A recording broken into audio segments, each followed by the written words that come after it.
Hey, everybody, in this episode of the AFTERBUZZ X-Files TV After Show, we're breaking down Season 11, Episode 7. Watch this. RM9SBG93ZXJZ. It just rolls off the tongue. Remember, folks, it's hip to tip. You're tuning into the destination for TV superfan discussion, AFTERBUZZ TV. And now, let the buzz begin. Yes. Look at that. Thank you, Mr. Roboto. Welcome, everybody, to the X-Files After Show. Of course, we're breaking down every episode of Season 11, airing Wednesday nights on Fox. I'm one of your hosts, Frank Moran. You can follow me on Twitter and Instagram at HappyGoJackie. And I'm Lacretia, Lyon, guys. You can always find me at LACRETIALYON anywhere on the internet, since there is only one.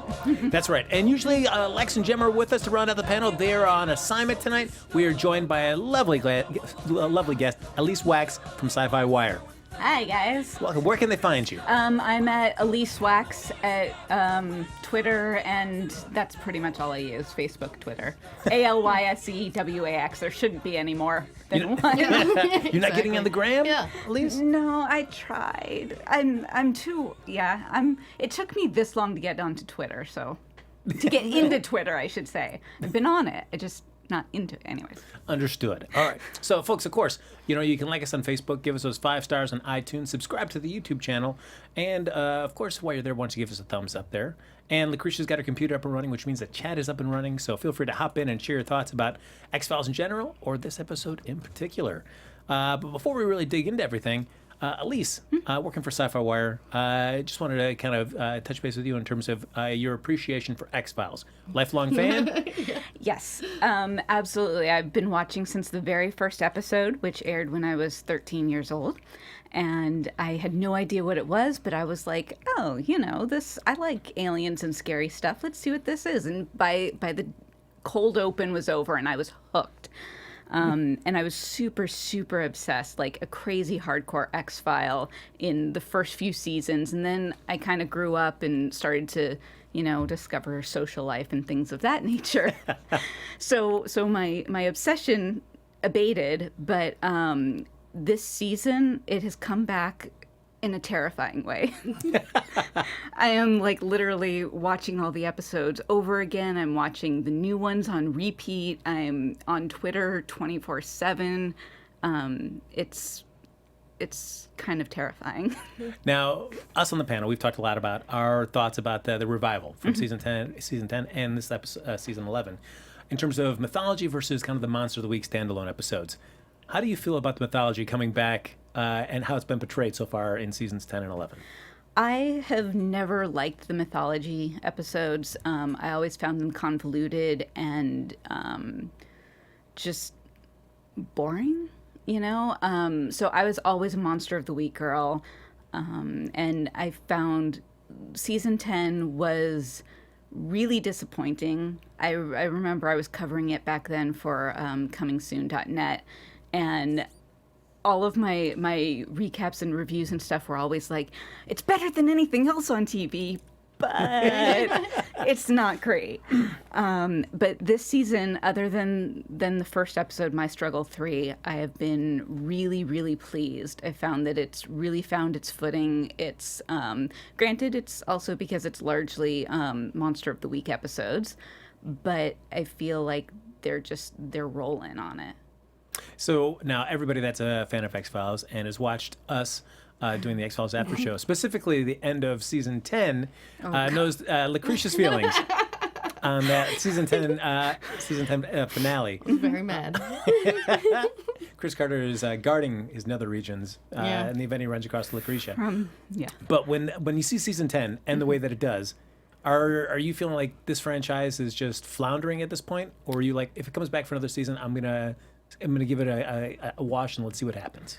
Well, when season 10 ended, there was no hint that there was going to be a season 11. No, it was completely, there was nothing. And I actually interviewed Chris Carter afterwards, and it was very, very difficult not to start screaming at him. See, I'm not the only one. No, you are not. I believe my exact words after I finished that episode was, "What the fuck was that?" So I'm sorry, I forgot the question. So what's it? Well, that's even more interesting is asking your feelings about that episode. But you talked to Chris Carter, not a fan of this episode. You talking to him? Does he at least allude that? Oh, I'm writing the way I wrote this is because I have a feeling a season 11's coming, so I want to set things up. Or no? He did in the very Chris Carter way. At the time, he said, but then if I wrapped this all up, then where would we go if we do have another season? And of course, this was not helpful to me and my obsessive nature and stuff. So eventually I let it go because, I'm a professional and I have a job to do. But yeah, yeah. Because I feel like Chris Carter's biggest contribution to X-Files has been the mythology aspects of it. Do you feel that he's afraid to wrap it up because he doesn't know what else he'd bring to the show if he couldn't do mythology stuff? I don't think that's it. I think it's just that's the way he is. I think he's, very mysterious. He's kind of a different version of David Lynch. Yeah. In that, he doesn't want to tell anything. He doesn't want to give you anything, with the relationship and everything. It's all in the ether and you have to grab at it little bits and pieces. And he's not going to share. And I have to believe that he knows where he wants to go with it and he knows what he's doing with it. But that's just because I have to believe that. See, I want to believe that. Sorry, I had to do an X-Files pun there. And then somewhere Lex is crying because you compare David Lynch, who he loves more than his cat Mulder. Oh, I love David Lynch, let me tell you. I love David Lynch. I've loved everything he's ever done. And it's, I don't want to say anything negative about Chris Carter because I've interviewed him several times and he's a really nice guy and he loves dogs and I love dogs. Yeah, that's a you good can't thing. hate somebody who loves dogs. Very true. But I don't know. I'm very terrified for what the finale this year is going to be. Were both of you, since you've watched the Twin Peaks revival on Showtime, were you satisfied with how it concluded? Oh, yeah, majorly. I feel like David Lynch actually knew what story he wanted to tell and was glad he got a chance to tell it and then told that story. And I do feel that if thrown enough money, he would go on, but I feel like he would go with some of the ancillary characters because Coop's story and Laura's story are wrapped up and it was done so beautifully. Yeah. Mm-hmm. Yeah. Yeah, I agree with that. So do you think that, what are the chances are that we could ever get that sense of satisfaction with an X-Files finale? Maybe if he let the Morgans handle it. Yeah. Yeah. I agree, but we already know he hasn't. So. Yes. Well, before we continue, we learned a little bit there. Alyse's little inside scoop there with Chris Carter at the season 10 finale. But also, you want to have fun, learn, and grow in all areas of your life, not just X-Files. For those who do, we've got a great podcast for you. Conversations with Maria Menounos, podcast edition, is hosted by our AfterBuzz TV founder, Maria Menounos, and drops every Friday on iTunes. Conversations with Maria Menounos features celebrity and influencer interviews, along with secrets and tips on how to be better in all aspects of life, from health and wellness to career and relationships, finances, and much, much more. Let our Maria be the big sister you never had. Just go to iTunes and subscribe to Conversations with Maria and Menounos for free. Free, guys. We're giving you this absolutely for free. Be sure to rate and comment when you do, and let Maria know how it was and what got you there. Know that it was us that got you there. Or just, Lacretia. There's Lacretia. Give her that name check. Conversations with Maria Menounos, podcast edition. Check it out. So, let's get into this episode. I'm not going to recite the title, and as Alyse so kindly reminded me, it is Follower in Basic 64. Mm-hmm. Speaking of that, does anybody know what the translation is for at the end of the credits? The truth is out there. Should be, that should make sense. I'm a nerd. I saw that, and I immediately snapped a photo of it, and then went back later and punched it in, and I was like, this has to be another Base 64, and that's what it was. Sure enough, it is. All right, Look at that. So this directed by Glen Morgan, so an old hand at X-Files, but written by two people that are new to the season, which is cool. It's we got Kristen Cloak, I hope I'm saying her name correctly, and Shannon Hamblin. Kristen Cloak's the wife of Glen Morgan, and Shannon was a writing assistant. So they definitely have ties to the X-Files, but this is the first time getting a crack at the script for an episode. And I'll just come out first. I really enjoyed this episode. You know, that's shocking because this was Tanya's message to me last night. Right. Our lovely fan, Tanya Lindsay, said, tonight's episode of The X-Files, my reaction is, what the hell was that? Just wait. Haha. Frank will have a lot of beef with this episode. So we are all surprised at that. Yes. Yeah. Did you enjoy it, Lacretia? I really liked the story they were trying to tell. I thought the direction was beautiful. But I just felt like when we only have 8 episodes... And we want 10. to know so much. Yeah, I mean, we have 10 this season. Like, thank God. I was like, yeah, we only have but 8 of these, standalones. I was like, I felt like it didn't really move the story, so I was a little disappointed in that. But it was just Mulder and Scully centric and a lot of good shipper stuff. I mean, the personal massager bit was hilarious. So it wasn't my favorite, but I didn't hate it. All right. Alyse, how about yourself? I really liked it. I think it's tied with The Lost Art of Forehead Sweat for my favorite this season, or of the entire the revival. I thought there was nothing new as far as story-wise, like it was really obvious from the moment he didn't tip, that Mulder didn't tip at the restaurant, that's why the robots were uprising. But it was still, and there were a lot of little things that felt very out of context, out of character for them. But for the most part, I thought it was really well done. And only David Duchovny and Gillian Anderson could pull off something like that with no words. I agree. It was interesting because you're watching it, and I think it's almost like 10 or 11 minutes in before you hear the first word that's uttered, which is Scully saying Mulder.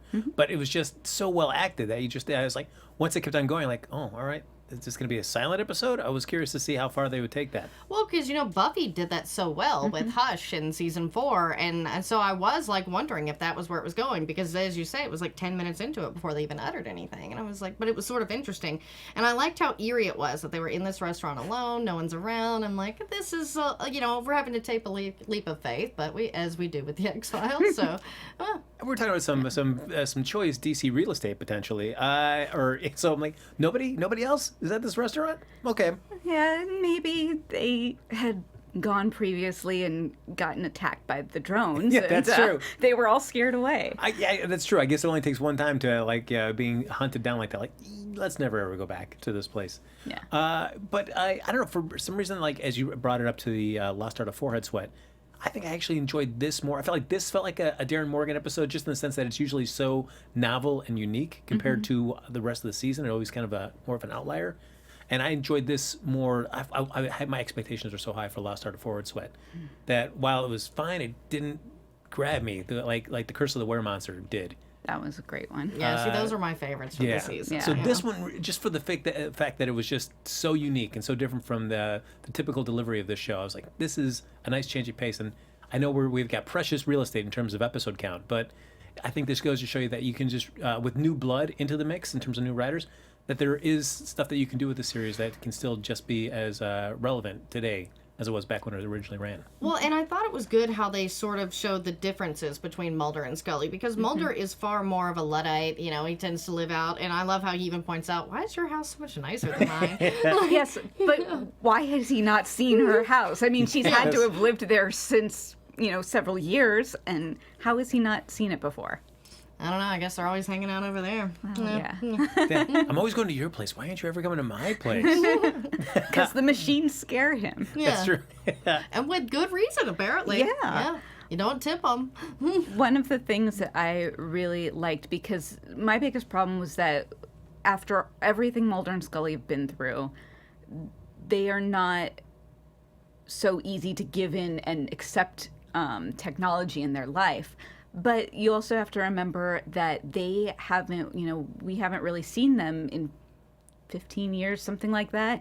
And there's been a lot of technology in between. And I feel like it's very much them coming to terms and accepting that, smartphones are everywhere, all of this stuff. There's no other options left. And I think that they really portrayed that well with the way both of them would, hold the phone up to them really close and yell into it and talk real slow and stuff. And, because that's something that my parents would do or something like that, you know? So I think it kind of helped show that they're going into this kicking and screaming. What I liked about this is it's not very often we see on the series that Mulder and Scully are sort of like the subject of an X-File happening to them. Usually they're coming into a case that's kind of investigating it. But this, I thought, was really cool just to see how they would handle being within an X-Files of their own. And I don't know, I guess they did okay.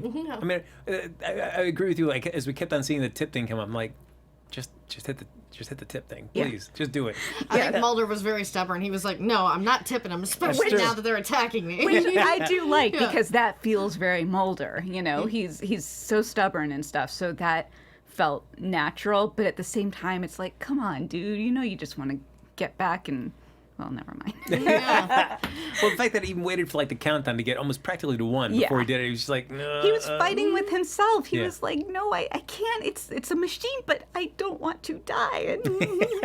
And I want to find out what's up with Scully's personal device. Well, I will give it up for Mulder this episode because we learned some things about both of them. They kind of flesh out more of the character. One, that he was going to watch some $6 Million Man, which I'm a huge fan of that series. So it was like I was ashamed that we didn't get to see the full thing. But did you expect? I mean, we know he's a Bigfoot fan, but did you expect? And a Twilight Zone fan. Did you expect a $6 Million Man fan as well? With Mulder, yeah, because I'm surprised we haven't seen him watch The Incredible Hulk or some of these other series from that time period. So yeah. Yeah. I mean, he's such a, you know. He is definitely the kind of person who spent all of his teenage years, you know, like sitting at home watching TV or something like that. And of course, I feel like he would watch everything science fiction-y and robot-y and all of that stuff. So now I want to discuss etiquette. So in terms of, so the tipping aside, we know how that is. Would you tip at an automated place that was fully automated? You never saw another human being working in that establishment, and you finished your meal. Would you tip? I wouldn't, but then Alexa would just kill me at home. So, there you go. You know? I was going to say I wouldn't before this episode. But Is this making you think? Would you, if you find yourself in a situation where it's totally automated, would you tip? I really don't think that I would, although I will tell you that if the machines start attacking and I get that request, I would sure as hell hit that 10% button. That's right. Right away. I wouldn't wait for like the third or fourth time to remind her. Nope. I'll keep going. Yeah. But also in terms of, it seems like the wave of the future is these driverless vehicles. So in terms of whether it be your own personal one or maybe a Lyft or a taxi sorts. So Scully gets one, and there's a computer program driving it there. She's very kind of rude to this driver. Do you feel, which I feel like is what puts her on everybody else on their crap list, is just the way that she kind of sending to this program in the car. Would you be kind of like Scully, be kind of rude to a program? Or would you like, no, I'll just be polite? No, I mean, I'm rude to Alexa all the time in my house. Like, I mean, because it's annoying because every time I'm watching General Hospital, she thinks it's talking to her. Like, and it's like, okay, you're really interrupting my day here. Like, no, I don't need anything. I'm watching TV. Oh, yeah. We had to unplug the Google Home in our house because it kept going off randomly and it was driving me bonkers. I don't know that... I don't find that she was being rude. I think that she politely told the car that she didn't want music, she didn't want television, and then the thing started speeding. It turned into a death car. It was Christine, and then of course she's going to be scared and she's going to be pissed. Oh. I thought she was a little harsh at the beginning, where we got the smiley face kind of got all frowny at that moment. Well, Yeah. it's. Be quiet. You know how many devices you yell at, Frank? I know. I praise them all. I welcome my computer overlords. Yeah, you should hear what I say to my PlayStation. Those words can't be used on here. I've never actually used an Alexa, so if it does hear its own name mentioned even on a TV, does it? How can I help you? Is that kind of just like the prompt that comes up? Yeah, or Alexis, because it's so close, it will obviously chime in, and it's like no, or yeah. So, Of course, when Scully gets back to her home, the alarm's going off. She's trying to contact the company using the password, which I liked. Queequeg, named after a dog, as well, also tied to Moby Dick. So I thought that was a nice little callback. And also her number punch-in was her birthday, which Scully would never be stupid enough to put her birthday as her punch-in, but it was a cute little wink to the fans. True, yeah. The easiest. Although I've never used my birth date on anything. No. I feel like I can come up with a cooler number that means something more to me than my own birth date. Who cares about that? My mom does. My mom has in the past. So Yeah, my mom uses like me and my brother's birthdays, like just the days as like a 4 code. But yeah, Okay. I always just use hockey numbers. Yeah. Yeah. I feel like I think there are things that are more ready to mind that I'll like, oh yeah, I know I'll remember this number. Who cares about my birth date? I've Yeah. never used it. Yeah. And you want to have like some kind of like, oh, that's cool. I'm typing in some numbers that mean something to me, as opposed to like, it's just my birth date. Who cares about this? All right, so let's get to the moment where we go into. She gets their version of her Roomba. They starts going around mapping her place, but then goes under the bed and finds her massager. I laugh so hard because my brother works for Brookstone, and I love how like it even says these personal massagers now come in other colors, and it's like, yeah, that's what they have to be called in the stores unless you go into the stores with the back room. And that's what's so funny to me is I was like, personal massager, because he'll answer the phone sometimes like, where the massage is always personal. Because there's little things I can get away with. Yeah.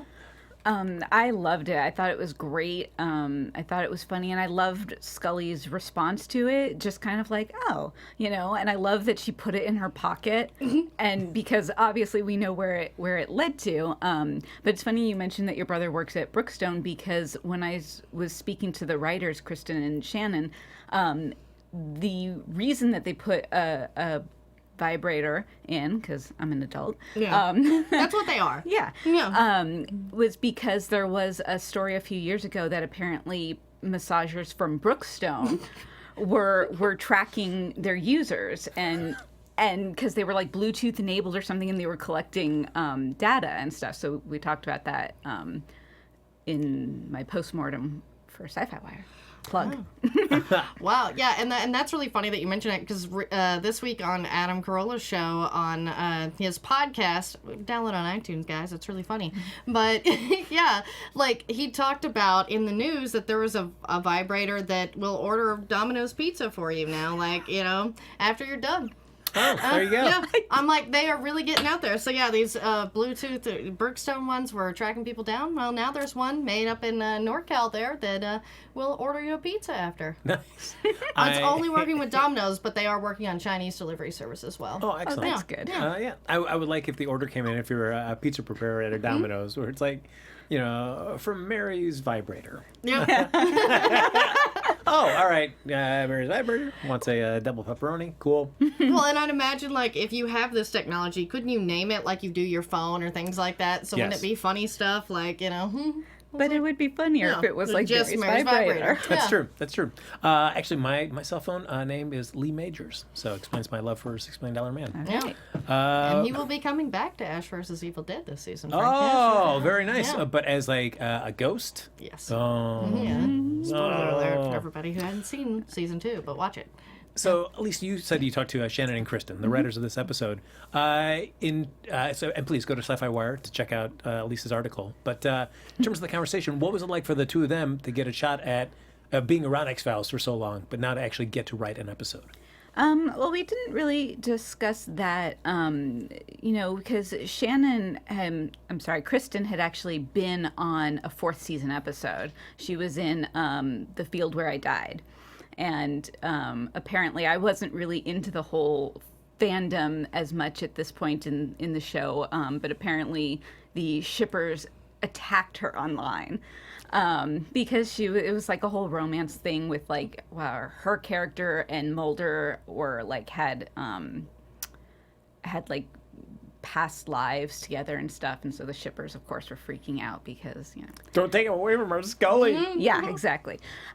So she's been around the X-Files since almost the beginning, and Shannon has been the writer's assistant this season. So like I did ask them, if they felt like they were some kind of like not token, but because there's been a lot of controversy, especially lately, about how there's not a lot of women writing and directing on X-Files. And they're like, no, it's just they found that it wasn't so much about being exclusive, it was more about including the original group. Say what you will about the original group, not having any diversity, but it was just about the band getting back together is what they said. I mean, I can understand that. I mean, I understand you want to be more inclusive, but if you only have, especially for season 10, 8 episodes, that you don't maybe 10 have... was 6. 10 was 6. So Yeah, it was even less. shorter. So 6. That, I mean, as much as you'd like to open the doors to a lot of fans that have grown up loving the show, it's like you want to give these people like a chance to come back to the show that they already have been established on. Yeah. So for this, what was their takeaway from writing an episode of X-Files? Did they want to did they feel like this is our one chance, so we want to go out of the box? We want to do something that's never been done with the series before? No, Kristen was telling me that I guess Space Above and Beyond, which was Glen Morgan's other show, his first show after X-Files, they did, which she starred on, they did an almost silent episode, and that was where the desire to do another one came from, because Glenn wanted a chance to direct that one. And so even before the Buffy Hush episode. So that was really what it came down to.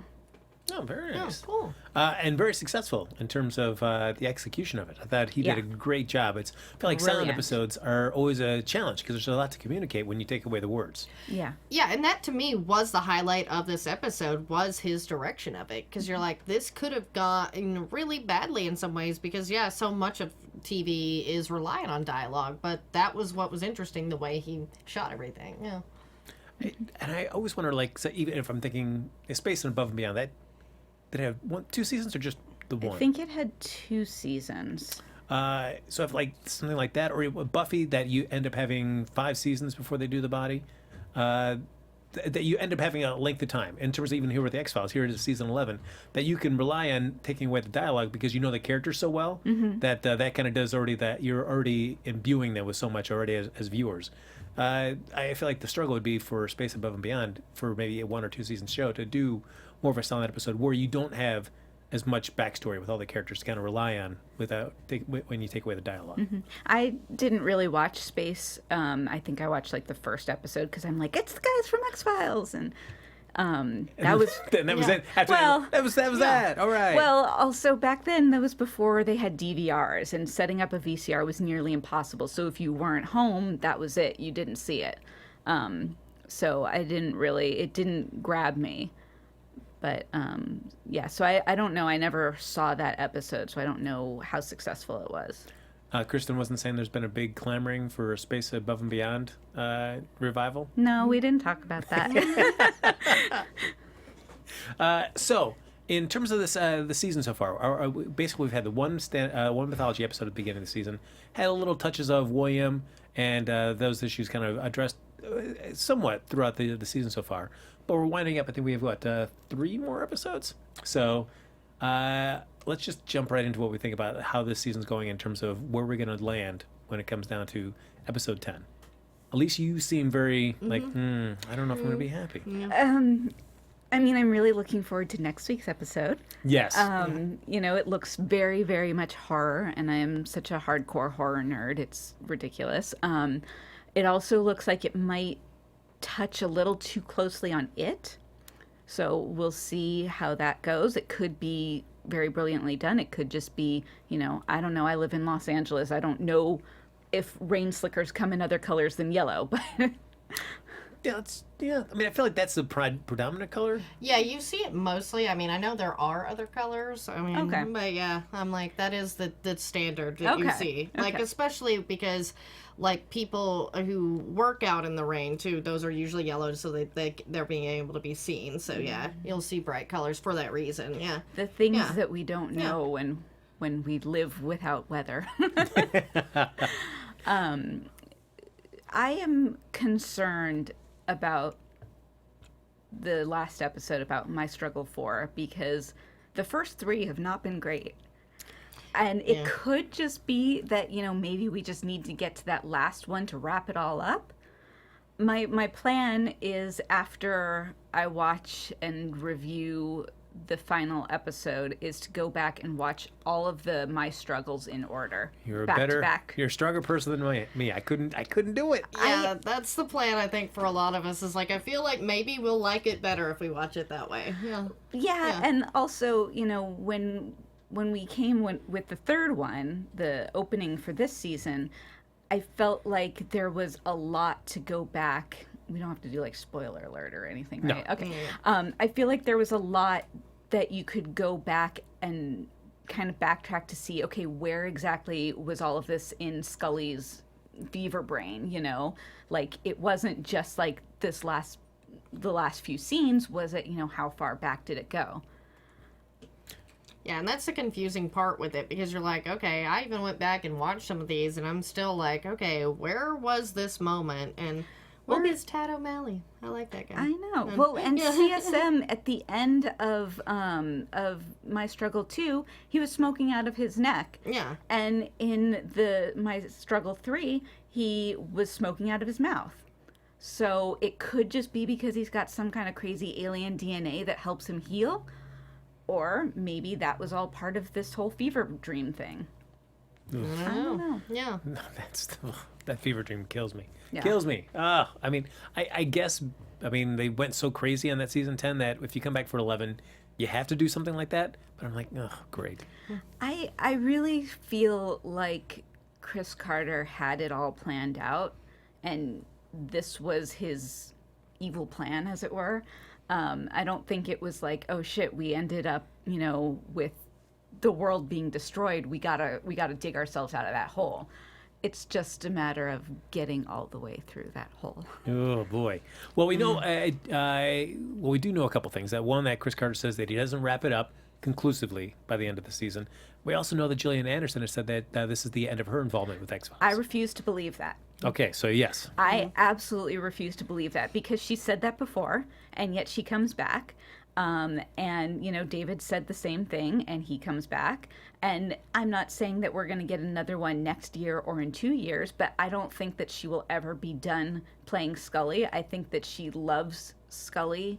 No matter what she says, it's not like, having Scully on the resume has hurt her career. I mean, she's gone on to do so many other beautiful, wonderful shows and plays and all of that. So I refuse to believe that she is 100% done. Well, yeah, because like you say, this is a character she admittingly loves. And that really is the thing, is that obviously she has an affection for it. And I feel like, she may be done for now, but you throw enough dollar bills at anybody and they give them enough time that they're like, oh, well, I don't know. I don't even think it's a money thing. Yeah. I think that it's, let her go out and do all of her other shows and movies and whatnot. And, maybe in a few years, Chris Carter has, comes to her with a script or something and says, I think this is a good new place to send Mulder and Scully. And she's like, oh, okay, yeah. I guess it's similar to like a football player. It's like the worst time to ask about what their future is right after they finish the football season. They're broken down, they're bruised, they're sore, they're exhausted. Of course, they're like, I don't know. This could be it. I might be done. Yeah. But you give them the chance to get the off season to kind of relax, recoup. They get re-energized and go. So maybe Gillian just needs like a little bit of an off season for however long that might be, and get her recharged to do the show. Exactly. All right. What do you think, though? Either of you, do you think that Gillian Anderson and David Duchovny, do they care about those mythology episodes? Do you feel like they love Chris Carter, so of course, and they love everything about the whole experience of doing the X-Files with him? But honestly, do you feel like we got to do this stupid mythology stuff? Give us a Darren Morgan script. Yeah. I definitely don't think they're favorites. Yeah. And if only because in like a Morgan script, you get to laugh and you get to do silly things, and to me, like, that's the whole fun of it. So I don't know. I mean, I'm not in their brains. I don't know what they think. Yeah, because I don't know about David, but with Gillian, like with a lot of Chris's episodes, it tends to be abuse on Scully. So I'm like, I could maybe see her not enjoying some of these. Yeah. Yeah. So, as I mentioned before we started writing, there was or recording. There was Alan Sepulwall from HitFix had wrote in his review of the show that he felt like this episode was probably the best of either season 10 or season 11. And Ernie, you kind of compared this as a little bit better than the Darren Morgan episode from this season. Where do you think it stacks up in terms of both seasons? I think I would put it on even keel with Lost Art of Forehead Sweat and Scully and Mulder meet the Weremonster. I love Rhys Darby in the Weremonster episode, and I love Daegu. I love that she got another dog. Although, where the hell is that dog? Yeah. I'm sorry, I can't. That has been driving me crazy. I want to know where the dog is. But I mean, I think that was definitely the only competition for this one as far as like best episode of the revival. How about you, Lacretia? I would definitely put the Lost Art of Forehead Sweat and the Weremonster as my favorites. As I say, I liked this one, but it wasn't really my favorite, just because, I mean, I am more into the funny or the scary. So, yeah.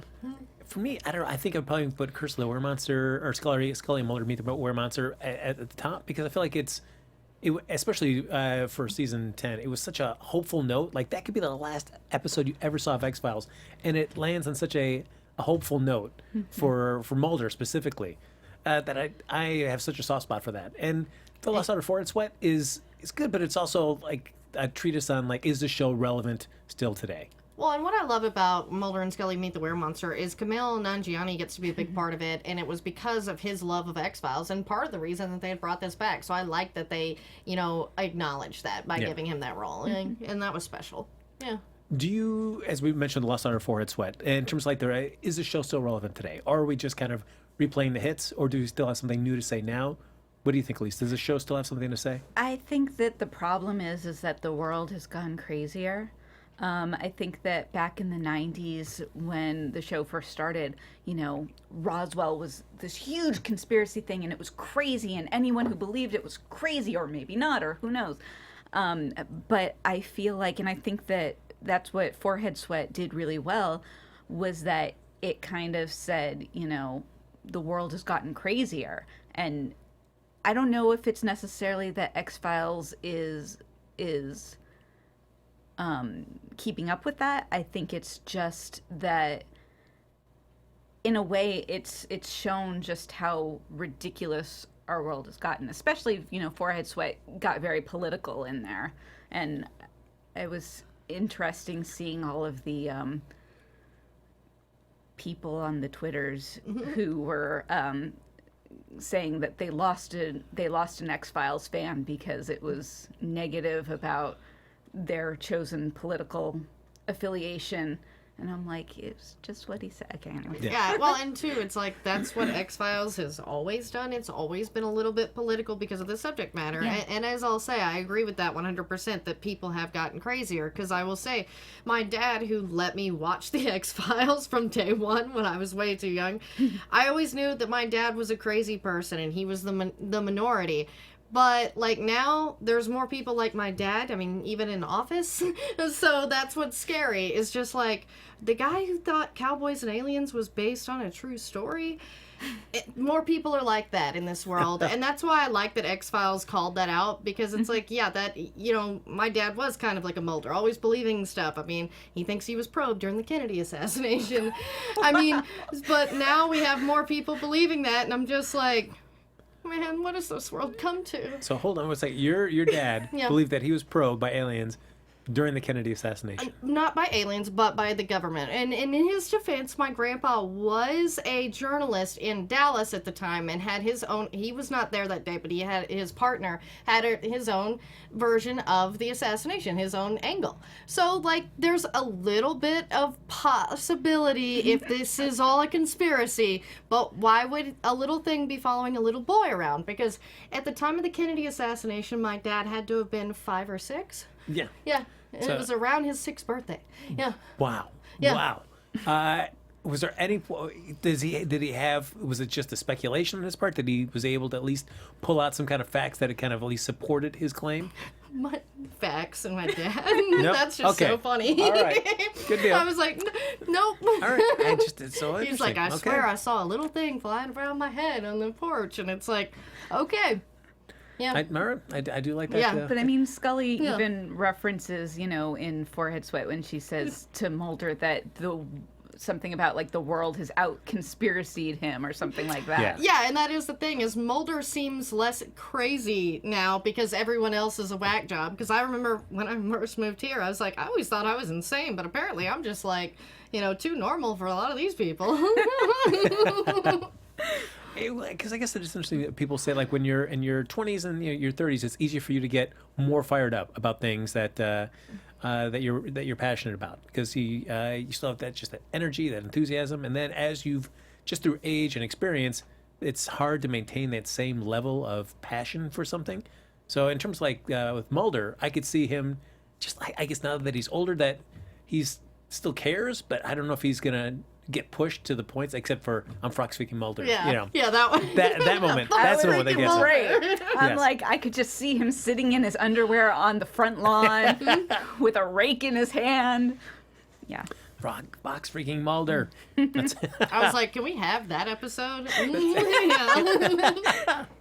But it is, to your point, at least, as you mentioned about political figures, it still is weird to watch an episode of The X-Files now and just see pictures of Trump showing in there. Because, I mean, as our president, but it's like, it's just so weird. It still baffles me that that's a real thing, because, I mean, I grew up, in Idiocracy. I'm like, but I knew that was really going to happen, because Mike Judge is a prophet, guys. I mean, Yeah. But I just didn't think it would be this soon.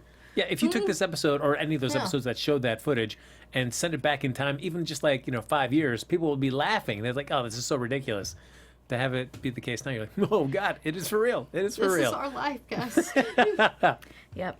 I like the dig this week when Mulder was calling Bigley credit. Yes. You caught that. And at the end, he's looking at an email from Harry Reid? Yes, I saw that. I actually wrote it down. It was like something that I was going to look it up and stuff, but it was like New York Times has something. I mean, I could look it up, but and I'm like, is this going to be coming up in another episode, or like, what do we do with this? And also, what was the thing that Fox was playing at the beginning? Some kind of game where you check the boxes of the guys that are wearing mustaches? It Yeah. wasn't a game. It's one of those captchas. Oh, gotcha. I'm not a robot. Here we Yeah. go. I'm going to pop all those ones. I wish because I always get the street signs. I'd love to have ones that have all the guys have mustaches. Give me that one. Yeah, that's more fun. Yeah. Absolutely. Come on, caption. Give me some cool stuff. So, do we have any predictions for what you think by the end of the season? Where are we going to stand? And now, your AfterBuzz TV predictions. I'm going to say the biggest thing is William. So, Yeah. what do you guys think about, ladies think in terms of William? Well, William's coming back, or at least he is the focus of my struggle for. So he'll be back. I personally think that they're gonna knock up Scully again. What? As soon as I watched +1, where they're in bed and they're having all of this weird, deep conversations about, anyways, I was like, they're gonna knock her up again. This is what they're doing. It's gonna be a real miracle baby, a real Mulder baby, whether, Interesting. I would like to see that, because there's a part of me that kind of is worried that William won't be the child, the perfect shipper child we all wanted, that he might be evil or something. Well, And, he's yeah. already apparently CSM's baby. Yeah, he's apparently a rape baby, as I put it. Yes. Yeah, ugh. I don't know how true that is, but it's funny because I was working on another article and I fell down an internet K-hole of old X-Files like postings and stuff to like the old Usenet groups. And somebody, after, I think the episode was called LME or something, the one Yeah. where CSM kidnaps Scully, and this poster posted like this huge long thing explaining why she thinks that CSM is the father. And then it's so funny because you come back 15 years later and people are like, 17 years later, I guess, and people are like, well, shit, you were right. Oh, wow. Man, she's got one of those long I told you shows coming. Like, I had this. I mean, look, yeah, I think that shippers have always been blinded to the fact that it has to be Mulder's. Yeah, although every time that I've seen he's been mentioned, or at least prevalent in this episode, I feel that anguish from Scully, but Mulder is just there. I don't really feel that same level from him. And I mean, certainly it's, carrying a child, giving the birth, that anguish of giving it away. But so I can understand Scully's, but I just never feel the same thing from Mulder. A lot of people have said that. Now, I don't have children, so I don't know if I'm talking on my ass here or not. But Mulder also only spent like a day with the child, like he was gone. So Scully, besides the fact that, Scully carried the baby, Mulder wasn't there for the pregnancy, so he didn't have any time to bond with it. I don't necessarily believe that it has to be like an instant, like automatic bonding. So I think that that's what that is. Yeah, and it does make sense that Mulder not have as much of a connection because, yeah, as you say, he saw him for one day. Yeah. And, like, there is, he wants to have this bond because he cares about Scully. Mm-hmm. But, yeah, I mean, it's kind of hard to manufacture something that just isn't there. I mean, and, hopefully that's why we get another one. Yeah. It's like, yeah, just replace it. It's true. Well, I mean, we see them at the end of the episode. They hold hands in the diner. Oh, my God. Reestablish that human connection. Oh, look at Alyse is already excited about it. Yes. That was like, that was everything. It's funny because I didn't realize that I was a shipper until season 10 began. People are like, are you crazy? And it's like, no, I mean, I was young when the show, and I realized it had always been there. I just didn't identify it as like the romantic relationship-y part of it. I just thought that, they were like the perfect dynamic duo kind of thing. And so, so that handhold, I was just like, oh. My God.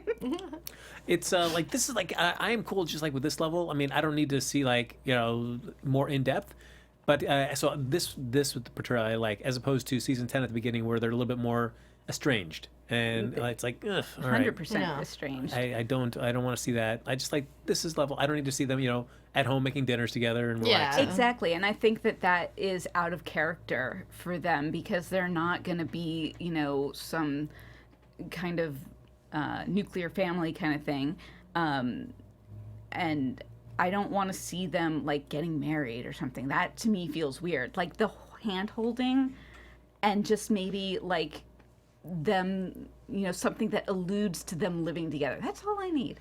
That's really it, because that's the whole point. I wrote yet another article about why they're the perfect sci-fi couple, and it's because their relationship always comes second or third or fourth to the job and the monsters. Yeah, and that's why I like them, and I feel like they're even a better couple sometimes than shows like Castle or Bones, which take a little bit funnier take, but then because of that, they have to get married, they have to have babies, there has to be all that stuff because it's a lighter show. But with X-Files, it's like, no, we just need to just know that they're together in a way and let them just keep doing what they're doing. Exactly. Yeah. I'm fine, even if they decided to get married. But they still live separately. That was it. They still live separately. That's all right. We love each other. We just can't stay with each other 24/7. We need a little space and distance. Yeah. What a great note to end this episode. Space and distance in your relationships, folks. Yes, live in separate residence. Spice. Yeah, that's me. You're a guy to come to. Yep. There's no ring on this finger, so trust what I have to say. Ladies and gentlemen, that's going to do it for this episode of the X-Files After Show. Alyse, thank you so much. Thank you for joining us me. again. Yes, absolutely. And one more time, where can everybody find you on social media? I'm at Alyse Wax on the Twitter, ALYSEWAX, and that's really the only social I go to, and I'm on sci-fi.com. So make sure you go to there because, as she said, she has a postmortem of this episode and interviewing the writers for this as well. And as always, folks, thanks for watching the show. You can like us on Facebook, give us those 5 stars on iTunes, subscribe to the YouTube channel, give it a thumbs up while you're there, and thanks everybody for hopping in the chat. If you want to stay in touch with us after the show's over, Lacretia, where can they find you? You guys can always find me at LACRETIALYON anywhere on the internet since there is only one. And while you're there subscribing to Conversations with Maria Menounos, feel free to subscribe to my podcast as well, Mrs. Brightside. New episodes every Tuesday, and you'll recognize some of these fellow voices from AfterBuzz. But he won't recognize mine yet because I have nothing to be bright-sided about. Is tweet him what he should do a Mrs. Brightside about. That's what we say. He needs a little bit of help. That's true. I'm dead inside. Follow me on Twitter and Instagram at HappyGoJackie. Folks, thanks for joining us. We'll see you back here next Thursday night with another episode of the X-Files After Show right here on AfterBuzz TV. From executive producers Maria Menounos, Kevin Undergaro, Phil Svitek, and the entire AfterBuzz TV staff, we would like to thank you for listening to the AfterBuzz TV network. To watch or listen to other after shows and post comments or questions, be sure to visit AfterBuzzTV.com. I'm Sir Richard Wentworth, and this has been a presentation of AfterBuzz TV. I'm Fox freaking Mulder. The views expressed herein are those of the hosts only and do not necessarily reflect the views of AfterBuzz TV or its owners or principals.